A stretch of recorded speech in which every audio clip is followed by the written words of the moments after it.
Você puder fechar os seus olhos aí? Feche seus olhos.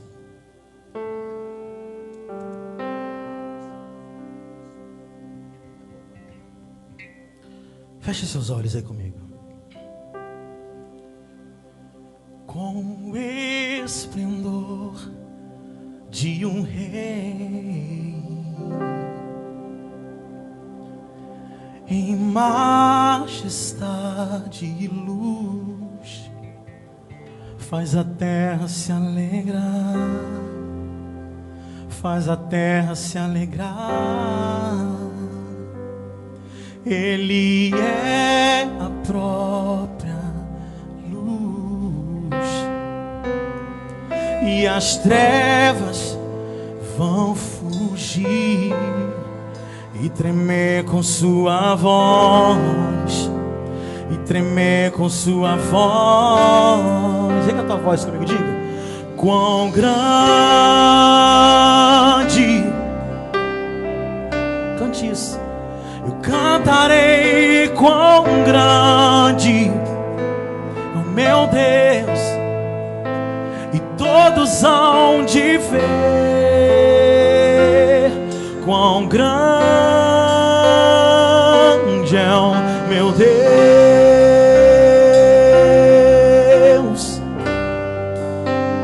Cante. Por gerações Ele é. O tempo está em tuas mãos, o começo e o fim, o começo e o fim. Três se formam em um: Filho, Espírito e Pai. O Cordeiro e Leão, diga, Cordeiro e Leão. Quão grande é o meu Deus, eu cantarei. Quão grande é o meu Deus, e todos hão de ver quão grande é o meu Deus. Diga: sobre todo nome, sobre todo nome é o seu. Tu és digno, tu és digno do louvor. Eu cantarei quão grande é o meu Deus. As vozes, diga mais uma vez: quão grande, quão grande é o meu Deus. Eu cantarei.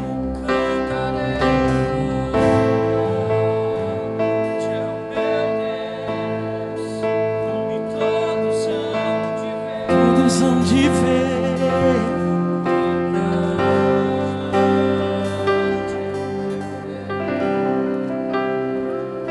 Aleluia. Evangelho de João, capítulo 21, diz assim. Vamos ler. Depois disso, manifestou-se Jesus outra vez aos discípulos junto ao mar de Tiberíades. E manifestou-se assim: estavam juntos Simão Pedro, Tomé, chamado Dídimo, Natanael, que era de Caná da Galileia, os filhos de Zebedeu e outros dois de seus discípulos. Disse-lhe Simão Pedro: vou pescar.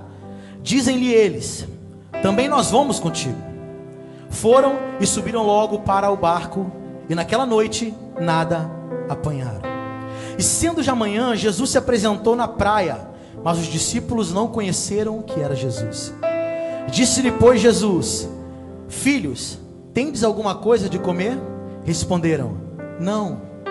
E ele lhe disse: lançai a rede para a banda direita do barco, e achareis. Lançaram-na, pois e já não podiam tirar pela multidão dos peixes. Então aquele discípulo a quem Jesus amava disse a Pedro: é o Senhor. E quando Simão Pedro ouviu que era o Senhor, cingiu-se com a túnica porque estava nu e lançou-se ao mar. E os outros discípulos foram com o barco porque não estavam distantes da terra, senão quase 200 côvados, levando a rede cheia de peixes. Logo que desceram para a terra, viram ali brasas e um peixe posto em cima e pão. Disse-lhe Jesus: trazei dos peixes que agora apanhaste. Simão Pedro subiu e puxou a rede para a terra, cheia de 153 grandes peixes. E sendo tantos, não se rompeu a rede. Disse-lhe Jesus: vinde, jantai. E nenhum dos discípulos ousava perguntar: quem és tu? Porque eles sabiam que era o Senhor. Chegou, pois, Jesus e tomou o pão e deu-lhe, e semelhantemente o peixe. E já era a terceira vez que Jesus se manifestava aos seus discípulos, depois de ter ressuscitado dos mortos. E depois de terem jantado, disse Jesus a Simão Pedro: Simão, filho de Jonas, amas-me mais do que estes? E ele respondeu: sim, Senhor, tu sabes que te amo. Disse-lhe: apacenta os meus cordeiros. Tornou a dizer a segunda vez: Simão, filho de Jonas, amas-me? Disse-lhe: sim, Senhor, tu sabes que te amo. Disse-lhe: apacenta as minhas ovelhas. Disse-lhe a terceira vez: Simão, filho de Jonas, amas-me? Simão entristeceu, porque era a terceira vez que Jesus falava: amas-me?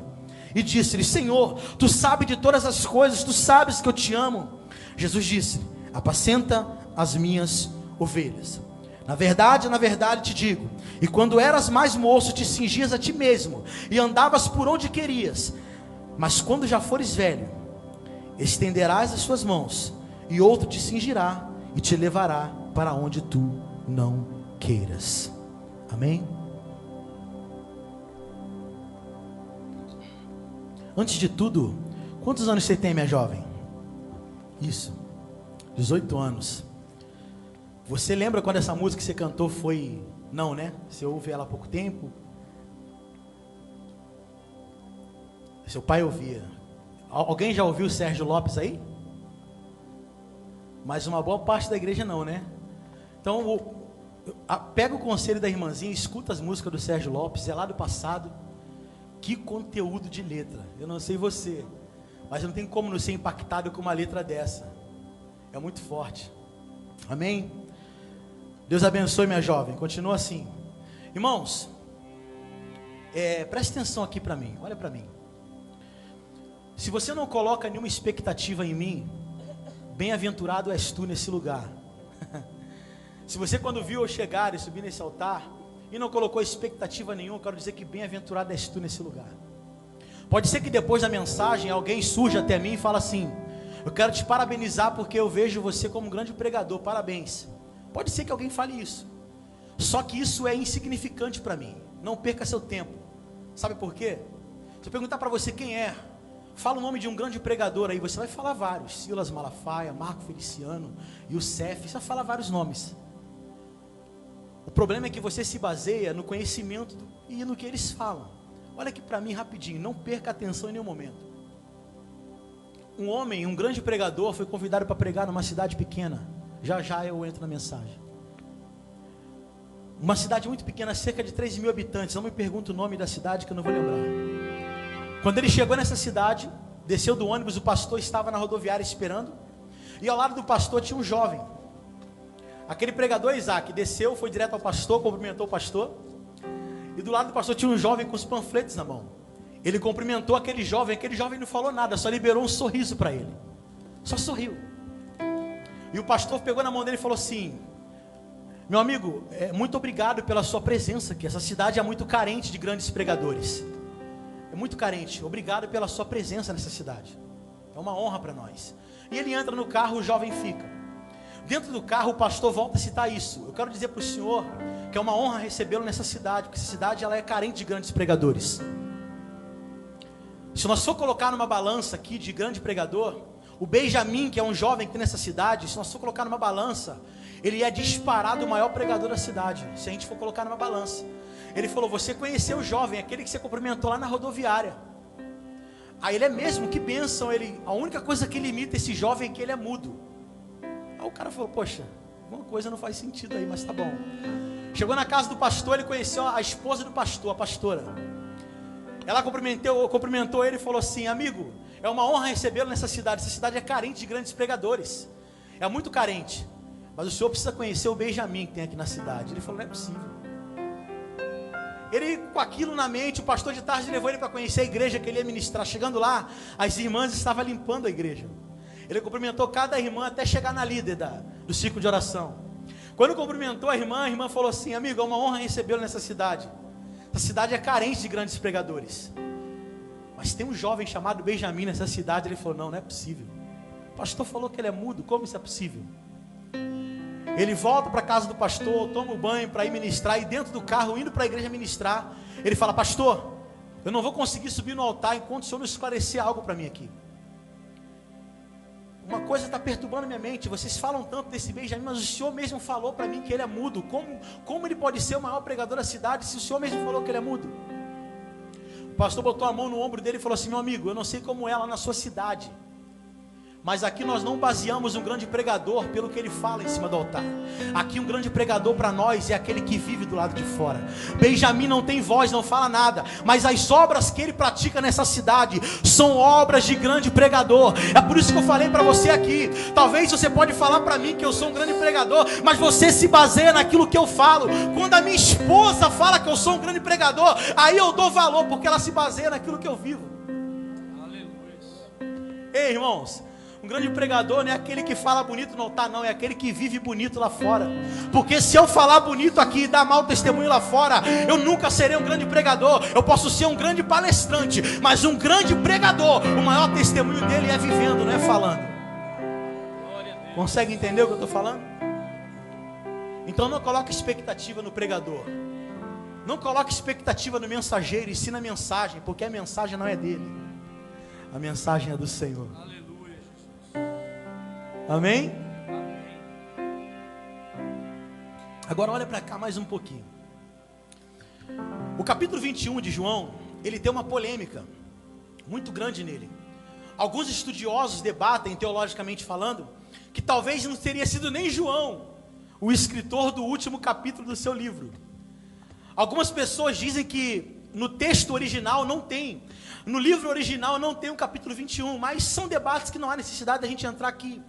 Mas um fato chama muita atenção no capítulo 21 de João, irmão, porque não é Jesus e nem João o destaque do capítulo 21. O destaque do capítulo 21 é Pedro. Aí a pergunta que não quer calar é: por que será que Pedro é o destaque do capítulo 21 de João? Por que será? Nós teremos a resposta para isso aqui hoje. Amém? É importante falar um pouco de Pedro antes de nós entrarmos no texto. Pedro, ele era ativo e proativo no ministério de Cristo. Pedro foi muito participativo no ministério de Jesus. Se você ler João capítulo 2, no primeiro milagre de Jesus, quando ele transforma a água em vinho, só havia 5 discípulos, não tinha os 12 ainda. Pedro estava lá. Se você ler João capítulo 11, no último milagre de Jesus, a ressurreição de Lázaro, Pedro estava lá. Nos 3 anos e meio do ministério de Jesus, Pedro foi participativo. Pedro era ativo e proativo no ministério de Jesus. Só que assim como nós, como todo ser humano, Pedro não era perfeito, havia defeitos nele. E um dos defeitos graves que Pedro tinha é que Pedro era muito equivocado. Nós vamos entender o porquê. Mas para entender é necessário falar de uma quinta-feira que antecedeu a morte de Cristo. Todo mundo está me ouvindo? Amém? É necessário falarmos de uma quinta-feira que antecedeu a morte de Cristo. Na quinta-feira à tarde, Jesus convoca os discípulos e fala assim: ó, hoje nós teremos uma santa ceia. E João, é o seguinte: você fica responsável pelo cenáculo, você vai organizar o cenáculo. E Pedro, você é responsável pela comida. Tudo que é comida é você que vai fazer. Enquanto João preparava o cenáculo, Pedro foi lá e preparou o vinho, preparou o pão, preparou o cordeiro. E quando estava tudo preparado para a santa ceia, Jesus vai até o cenáculo, Isaac. Quando ele chega no cenáculo, está havendo um debate entre os discípulos. Sabe o que eles estão debatendo? Quem era o maior entre eles? Porque na visão deles, o maior entre eles era digno de se assentar ao lado de Cristo, e o menor tinha que servir. Quando Jesus entra e vê aquele ambiente, ele fala assim para eles: em verdade eu vos digo, que no meu reino, maior não é aquele que é servido, no meu reino, maior é aquele que serve. Mais um pouco para frente, após ter falado isso, Jesus decide lavar os pés dos discípulos. Ele lava os pés de um por um. Após lavar os pés de 11, chega na vez de Pedro. Pedro comete o primeiro equívoco. Pedro fala assim: peraí, Senhor, ainda que os 11 aceitou que o Senhor lavasse, eu não vou permitir. Eu não sou digno que o Senhor lave meus pés. Ainda que eles aceitaram, eu que tenho que lavar os teus pés. O Senhor olha para Pedro e fala assim: Pedro, saiba que se eu não lavar os teus pés, tu não terá parte alguma comigo. Aí Pedro fala: nesse caso, Senhor, lava os meus pés, lava minhas mãos, lava meu cabelo, me dá um banho se for preciso, mas eu quero ter parte contigo. Um pouco mais para frente, a Santa Ceia acontece. Jesus revela quem seria o traidor. Depois eles cantam um hino. Após ter cantado um hino, antes de partirem para o Monte das Oliveiras, Jesus fala para eles assim: olha, eu quero dizer uma coisa para vocês. Ainda hoje vocês serão envergonhados. Ainda hoje vocês ficarão decepcionados, frustrados, por causa do meu nome. Ainda hoje. Pedro olha para Jesus e comete mais um equívoco. Senhor, só havia 11, Judas não estava ali mais, Judas já tinha ido cumprir o propósito. Pedro fala assim: Senhor, ainda que esses 10 aqui, fiquem frustrados por causa do teu nome, eu jamais ficaria. O Senhor, quando ouve isso de Pedro, ele fala assim: Pedro, já que você está falando isso aqui, eu quero liberar algo para você. Hoje, antes que o galo cante, tu vai me negar 3 vezes. Sabe o que Pedro fala para ele? Senhor, ainda que seja mister eu morrer contigo, ainda que seja necessário eu morrer contigo, eu jamais te negaria. Perceba que para mim há um excesso absurdo de confiança em Pedro, nele mesmo. Há um excesso de confiança nele mesmo. Nunca Jeremias 17,5 fez tanto sentido para mim. Jeremias 17,5 diz: maldito é o homem que confia no homem. Jeremias não está dizendo maldito é o Neemias que confia no Isaac, maldito é o Neemias por confiar no Ed, não. Jeremias está dizendo maldito é o Neemias por confiar nele mesmo. Após Jesus falar isso e Pedro questionar, Jesus vai para o Monte das Oliveiras. Quando chega no Monte das Oliveiras, ele deixa 8 parados ali embaixo: se assentem aí, Pedro, Tiago e João, vamos comigo ali, nós temos que orar. Aí eles oram em um lugar. A partir de um momento Jesus quer ficar sozinho. Ele sai de perto deles e vai orar sozinho. Quando Jesus volta da oração, Isaac, Pedro, Tiago e João estão dormindo. Quando Jesus vê que eles estão dormindo, Jesus grita assim: Pedro, não é possível que nem uma hora tu consegue ter parte comigo. Perceba que os 3 estão dormindo, mas ele grita o nome de Pedro, porque para Jesus Pedro tinha que ser exemplo. Não é possível, Pedro, que nem uma horinha comigo você consegue ter. Chega o momento da traição, Judas chega com a multidão, os soldados romanos, chega todo mundo. Aí acontece o momento da traição. Os discípulos, quando ouviram Pedro falar ali um pouco antes que eu recitei, quando Pedro falou assim, em Mateus capítulo 26, 35, você vai ver quando Pedro fala assim: ainda que seja necessário eu morrer por ti, eu não te negarei. Os discípulos que estavam com Pedro, quando ouviram Pedro falar isso, eles imitaram Pedro. No mesmo versículo você vai ver isso. Eles repetiram o que Pedro falou. Pedro era um influenciador, Pedro era um exemplo. Quando Pedro falava, pastor, os discípulos falavam também. Tipo assim, se Pedro falou, vamos no embalo, vamos falar também. Só que quando chega o momento da traição, aqueles discípulos são os primeiros a fugir, Pedro fica. Quando Pedro vê que eles estão levando Jesus, ele se revolta, ele pega uma espada, tenta dar um golpe mortal no soldado, ele erra e corta a orelha do soldado. Quando Jesus vê isso, ele fala assim: Pedro, larga essa espada agora, porque aquele que vive pela espada, morrerá pela espada. O que Jesus está falando? Pedro, tudo que você faz por alguém hoje, amanhã, alguém vai fazer por você. A vida é uma semeadura. Pedro larga a espada e eles vão levando Jesus. Quando eles levam Jesus, Pedro vai de longe, seguindo Jesus. Jesus está sendo levado para a casa de Caifás e Pedro vai de longe. Jesus percebe que Pedro está seguindo ele. Então eles levam Jesus para dentro da casa de Caifás e Pedro fica no pátio. E está acontecendo um julgamento lá dentro. Existe um monte de perseguidores ali acusando Jesus. Um monte, caluniando ele. Pedro está ali fora. Sai uma empregada de Caifás e vê Pedro ali. Quando ela vê Pedro, ela fala assim: olha, você não é um daqueles que andava com ele? Pedro falou assim: nem sei do que você está falando. Nem sei do que você está falando. Passa um tempinho depois, vem uma outra empregada de Caifás e fala assim: peraí, você é aquele mesmo que andava com Nazareno? A primeira falou Galileu.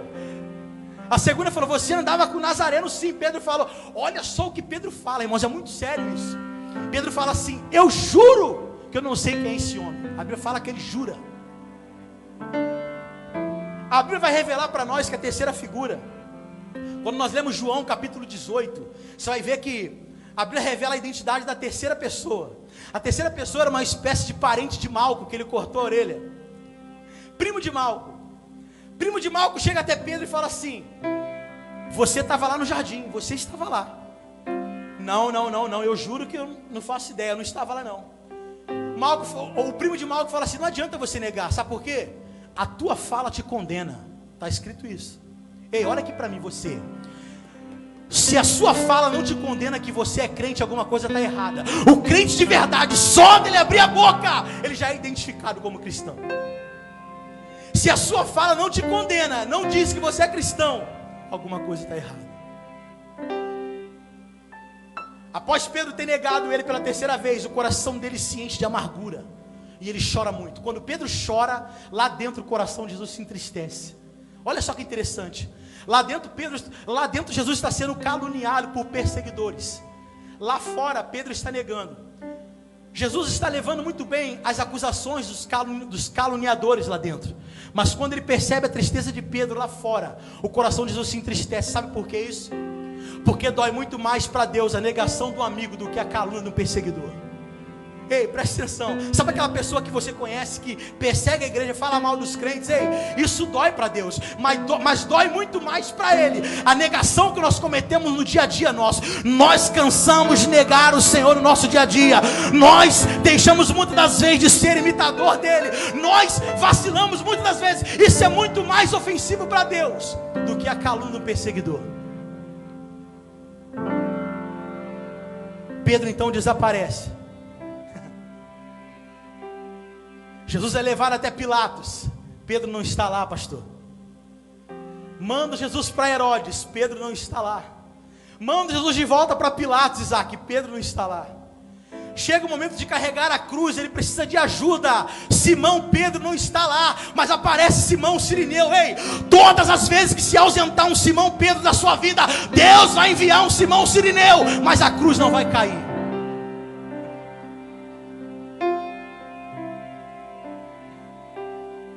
Chega o momento da crucificação, tem um povo ali, quando ele fala está consumado, tem um povo ali, mas Pedro não está ali. Pedro desaparece na sexta-feira, Pedro desaparece no sábado. No domingo de manhã, as duas Marias decidem visitar o sepulcro. Quando elas chegam lá, percebem que a pedra está removida. E o que elas fazem? Vão correndo até Pedro e João e conta: ei, Pedro, João, a pedra do sepulcro está removida. Pedro e João vão correndo até o sepulcro. Quando chega lá, João chega primeiro. Ele se abaixa e olha por baixo, vê que só está o lençol. Pedro chega e entra com tudo correndo para dentro e percebe que só está o lençol. Jesus não está mais lá. Pedro volta correndo para o lugar que ele estava, se tranca lá dentro e a mente dele começa a ter um conflito. Ele começa a pensar: ele me avisou tudo isso. Ele me disse que eu negaria e eu neguei ele. Ele me disse que ele ressuscitaria no terceiro dia e nós não demos crédito. A mente de Pedro começa a ficar confusa. Maria Madalena volta para o sepulcro. Quando chega lá, ela entra no sepulcro, percebe que tem dois anjos, um na cabeceira, onde estava Jesus, e um nos pés. E eles olham para ela e falam assim: ei, mulher, por que procuras entre os mortos aquele que vive? Maria chora em prantos. Quando sai para fora, ela se depara com o jardineiro. Quando ela olha para o jardineiro, ela pergunta: ei, aonde tu puseste meu mestre? Irmão, sabe por que Jesus aparece como jardineiro ali? Porque Jesus é o segundo Adão.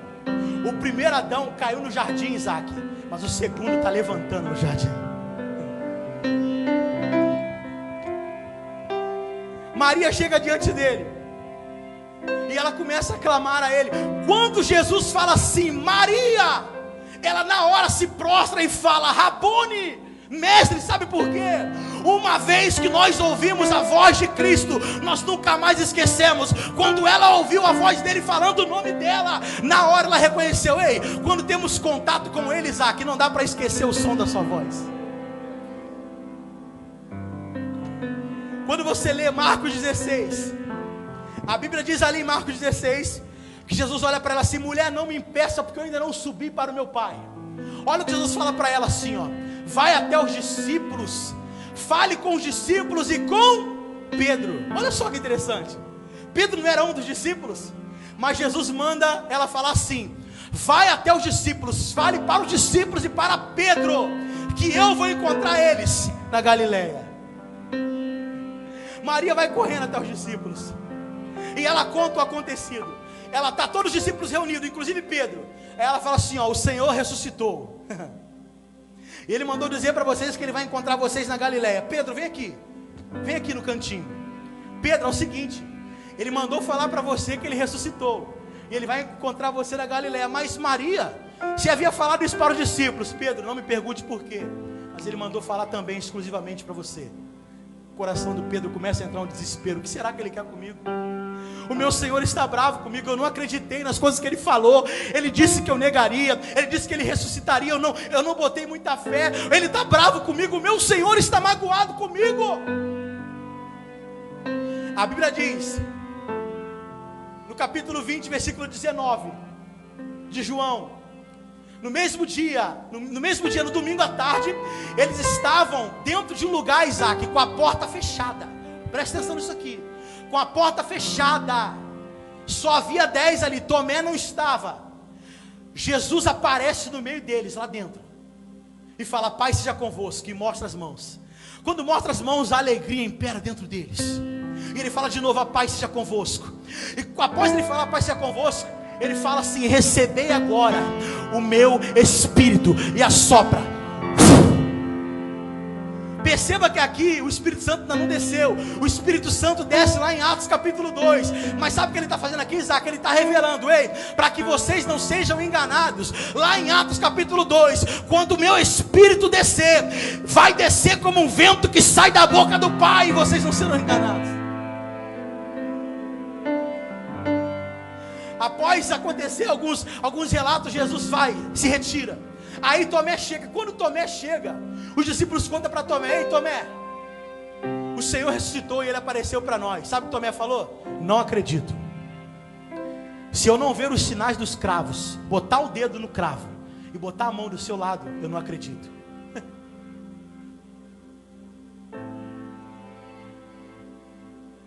Versículo 26 do capítulo 20. Olha isso aqui, irmãos, olha isso. Versículo 26 do capítulo 20 vai dizer que eles estavam de novo com a porta fechada. Ed, por que será que a Bíblia faz questão, tanto no versículo 19, no versículo 26, faz questão de dizer que eles estavam com a porta fechada e Jesus aparece? Sabe por que isso? Porque Jesus é especialista em aparecer quando a porta está fechada. Está cheio de gente falando: após a pandemia as portas vão se fechar. Ei, o Senhor é especialista em aparecer quando a porta está fechada. Se você crê nisso, levanta a sua mão aí e receba a glória de Deus aí no seu lugar.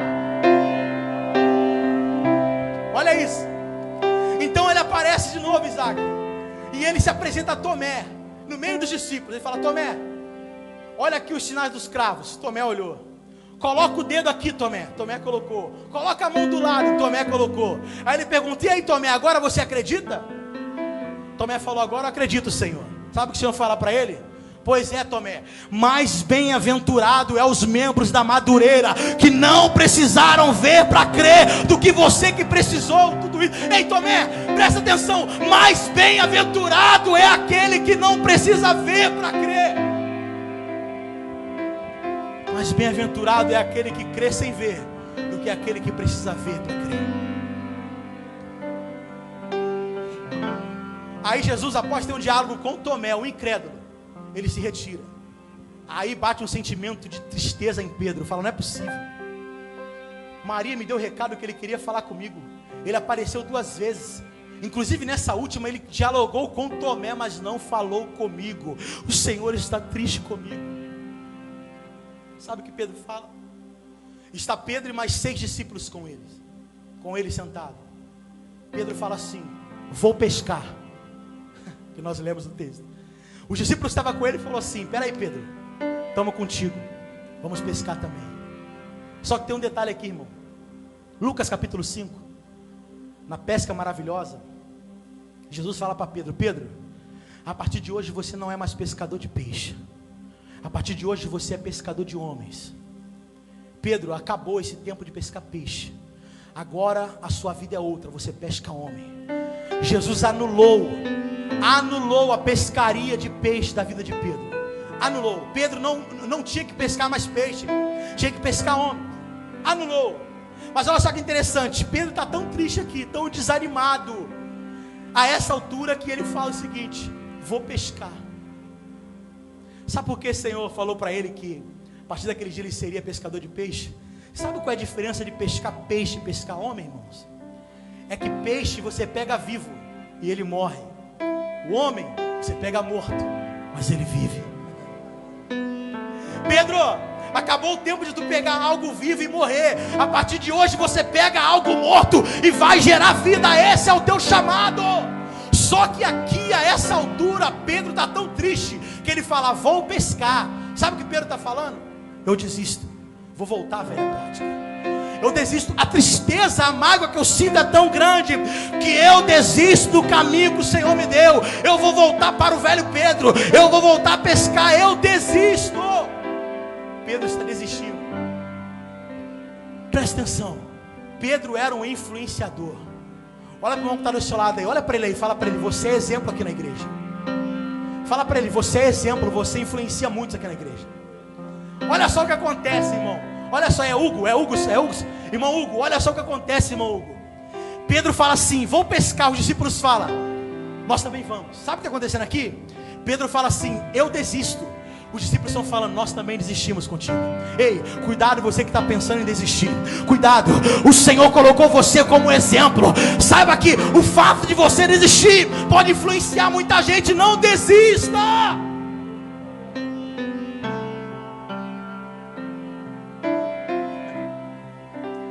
Quando eles desistem, irmãos, eles falam: vamos pescar. Imediatamente tem um barco à prontidão para eles pescar. É estranho isso, né? Eles não eram mais pescadores. De onde saiu esse barco, Isaac? De onde saiu esse barco? Isso me lembra uma das frases mais famosas do Billy Graham. Billy Graham disse o seguinte: todas as vezes que você decidir navegar para longe de Deus, o diabo vai ter um barco à prontidão para você. Todas as vezes que nós pensamos em desistir, o diabo tem tudo preparado para nós desistir. Mas o Senhor é tão bom que Ele te trouxe aqui, e Ele está mudando o quadro dessa história. Ei, Ele está falando: não desista, não desista, não desista, porque eu estou contigo. Eles entram no barco e vão pescar. Eles pescam a noite inteira, mas não pegam nada. Nada. A Bíblia vai dizer, o texto que nós lemos, que Jesus se apresenta de manhã na beira da praia.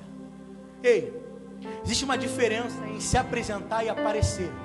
Sabia disso? A Bíblia faz questão de dizer que Ele se apresenta, Isaac. Existe uma diferença em se apresentar e aparecer. Eu apareci aqui no começo do culto, os irmãos estavam louvando, mas eu me apresentei quando eu peguei o microfone. Sabe o que isso significa? Quando a Bíblia fala que Jesus se apresentou de manhã, ela está dizendo que Jesus sempre esteve ali com eles, mas eles não perceberam, porque Jesus não estava se apresentando. Quantas vezes a gente não vive por isso? Quantas vezes parece que Jesus está em silêncio, Ele não se apresenta para nós, Ele não fala, mas Ele sempre esteve ali conosco. Ainda que pareça que Ele não está se apresentando para você, ainda que pareça que Ele não está falando, o Senhor sempre está ali, Ele está contigo. Ainda que você entre no barco para navegar para longe dEle, Ele está contigo. Aí Ele fala: ei filhos, pegaram alguma coisa para comer? Eles falaram: não. Ele fala: joga do lado direito. Joga do lado direito. Quando eles jogam, eles pegam 153 grandes peixes. Quando João vê aquilo, o discípulo que Jesus amava, quando João vê aquilo, fala: Pedro, é o Senhor. Quando Pedro ouve que é o Senhor, Ele veste a sua túnica, ele se cinge, mergulha na água e vai ao encontro do Senhor. Eu imagino a ansiedade de Pedro. Agora eu vou falar com ele, agora eu tenho que falar, eu tenho que questioná-lo. Por que ele está de mal comigo? Por que o Senhor está de mal comigo? Pedro vai nadando, os outros vai puxando o barco, os peixes, porque eles não estavam muito longe da terra. Quando eles chegam lá, eles ficam surpresos. Jesus estava com uma gradezinha ali, assando um peixe, e tinha pão também. Enquanto eles vinham com a comida da água, Jesus já estava com o banquete preparado. Ei, Deus não precisa de nada meu e seu para fazer um banquete para nós. Jesus fala para eles assim: vamos jantar? Eles falam: vamos, estamos dentro. Pega lá os peixes que vocês pescaram. Pega lá, eles puxam 153 grandes peixes. Após o jantar, Jesus chama Pedro de canto: Pedro, vem aqui, quero ter mais um diálogo contigo. Pedro, filho de Jonas, tu me ama? Pedro falou: claro, Senhor, eu te amo. Claro que te amo. O Senhor falou para ele assim: cuida dos meus cordeiros. Pedro não falou nada. Ele fala de novo: Pedro, tu me amas? Pedro fala: claro, Senhor, lógico que eu te amo. Cuida das minhas ovelhas. Pedro, tu me amas? Senhor, Pedro já fica injuriado: Senhor, tu és conhecedor de todas as coisas, tu sabes de tudo, tu sabes que eu te amo. O Senhor fala para ele: cuida das minhas ovelhas. Perceba que todas as vezes que Jesus pergunta: Pedro, tu me ama? Ele fala sim. Mas quando ele fala: cuida das minhas ovelhas, Pedro não fala nada. Ei, irmão, só ama o Senhor aquele que cuida de alguém. Se você não consegue cuidar nem do teu irmão que está do seu lado, me desculpa, você não ama a Deus, não. O Senhor está falando aqui: Pedro, para demonstrar que me ama, é necessário cuidar de pessoas. Aí Pedro fala para ele: que pessoas?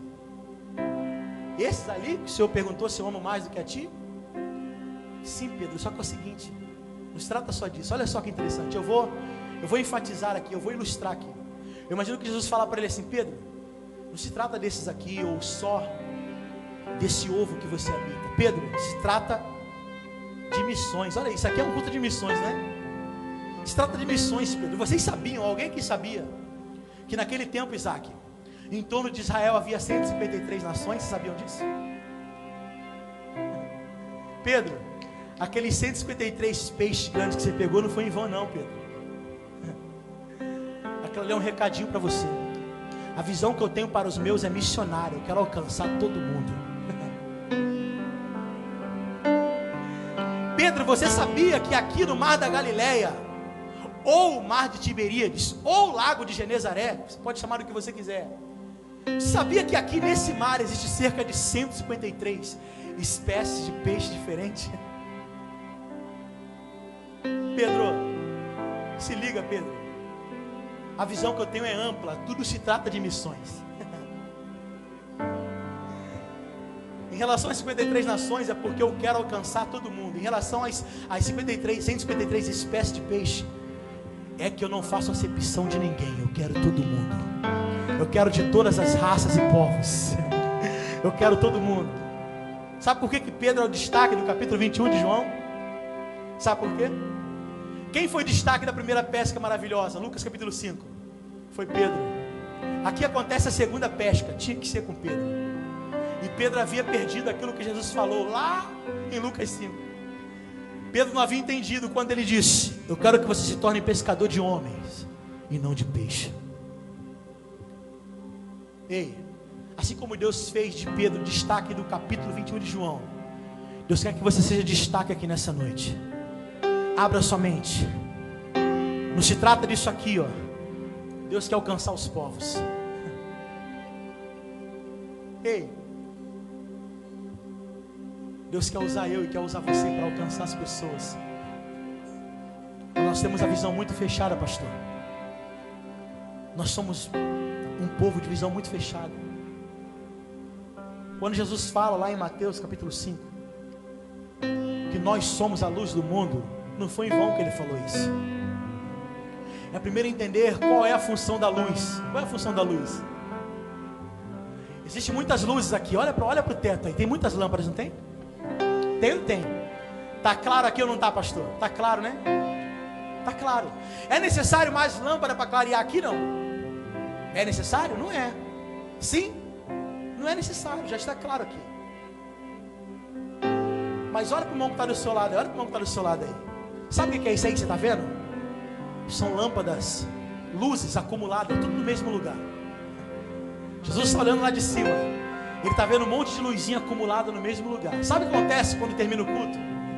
Essas luzes se espalham e começa a clarear em torno da igreja. Sabe por que você não é destaque na igreja? Porque luz não é destaque aonde há luz. Luz só é destaque na escuridão. Tudo se trata de missões. Quando ele fala, vós sois a luz do mundo, ele está falando, eu te chamei para clarear aonde há escuridão. Eu não te chamei para clarear onde há luz. Ei, eu não te chamei para ser um monte de lâmpada acumulada dentro de uma igreja. Ou você acorda, ou eu vou ter que fazer alguma coisa.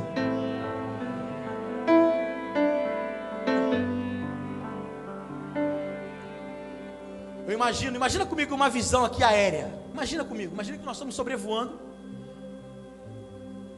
muito alto acima da igreja, e nós temos uma visão especial. Nós conseguimos ver por detrás desse teto aqui. Lá de cima, sabe o que nós vamos ver? Uma visão espiritual, muitas luzes acumuladas, mas em torno, muitas trevas em torno. Sabe o que o Senhor está falando? Eu não quero vocês só paradinho aí dentro. Quando acabar o culto, clareia em volta. Clareia em volta. Ei, luz, eu te chamei para clarear. Eu não te chamei para ser insignificante. Porque lâmpada onde há lâmpada, luz aonde há luz é insignificante. Por que todo dia de manhã nós apagamos as luzes? A luz do quintal. Porque ela está ali fazendo nada, é insignificante. É assim que muitas das vezes nós estamos dentro da igreja. Pessoa que só quer saber de ficar intocada dentro da igreja. Às vezes não tem nem compromisso firme. Vem um culto de vez em quando e acha que está fazendo muito para Deus. E o Senhor está falando para nós assim, ei, tudo se trata de missões. Vai na igreja, bem-aventurado é aquele que habita na congregação, mas vai para se alimentar, para clarear do lado de fora. Está cheio de gente, irmão, que tem estudado a Bíblia dentro da igreja, tem aprendido muito dentro da igreja, mas tem ficado dentro da igreja, não tem feito a obra lá fora. Não consegue falar o nome de Jesus no trabalho, dentro de casa, nem nada, não consegue. Será que Deus vai ter que marcar um encontro, como Ele marcou com Pedro? Será que Ele vai ter que se calar um tempo para você entender que tudo se trata de missões, tudo se trata de alma, tudo se trata de reino. Irmãos,